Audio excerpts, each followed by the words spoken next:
可是还是很多烟啊，都是烟。说好的无烟呢 ，no smoke 呢？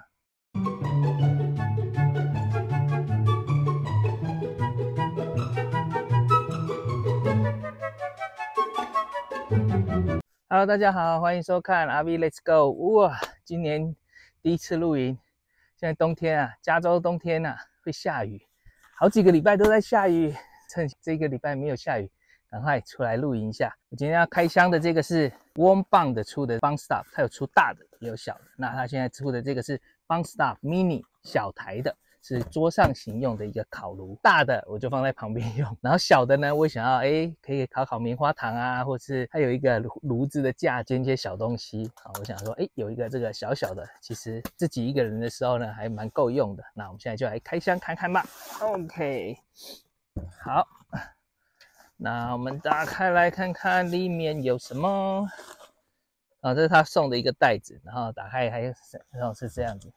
还蛮漂亮的，蛮精致的一个小火炉。其实像 Solo Stop 它也有出桌上版。我之所以买这个 Bungstop Mini 呢，最主要的一个原因就是它有附这个炉子的架子，可以让你放锅子在上面煮。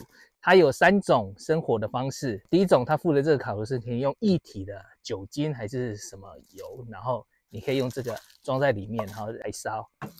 然后呢，接下来附的这个网子跟这个架子啊，就是让你能够来架这个架子，这个盖子架子，让你可以放锅子在上面煮的，嘿嘿，这就是我主要的目的。然后这个液体的我不用。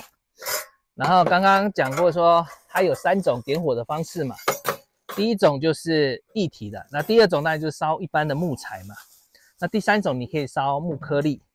但是我今天忘记带木颗粒了，因为我现在蛮喜欢用木颗粒，我觉得它还蛮方便的。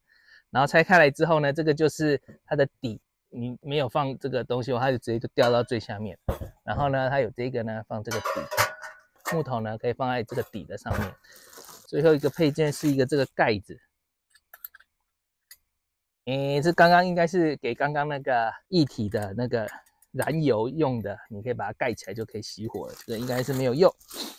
OK， 所以呢就这样，那我们现在就来点火看看吧。我这次忘记带木颗粒出来了，但是呢我有其他的小木材，我有上网买这种短的小木材，刚好适合它用。一般大的你就放不进去，小的呢才适合放进去。然后呢 Bungstop 跟那个 Solo Stop 其实它的设计是一样的，你可以看到这旁边都有这个孔，有没有？那它的主要的功能是可以让它2次燃烧，然后经过内循环，能够让它没有烟。然后它有附这个火种，我先把我的火种给放进去。美国的火种各式各样的，有那种油的木头，也有卖这种小小这样 cupcake 这样子，一个小小的。然后把我的木头呢给堆上去。OK， 拿我的打火机出来。OK， 点火，应该可以了吧？我给它烧。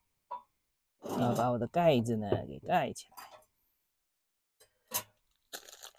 好，都快要烧到我的手机了。刚开始还是有一点烟吼，哇，现在火烧好旺哦！是我家木头加太多了吗？可是还是很多烟啊，都是烟。说好的无烟呢 ，no smoke 呢？大火炉的话是适合比较多人围着，小火炉的话呢，就适合像自己一个人 solo camp， 不需要那么大的火炉的时候，我就用个小火炉。然后呢，你就准备个锅子，然后就可以在上面煮东西咯。那这是今天的这个 Bungstop Mini 的开箱。市面上小火炉很多个，不知道你喜欢哪一个呢？欢迎在下面留言分享哦。OK， 我们下次影片见，拜拜。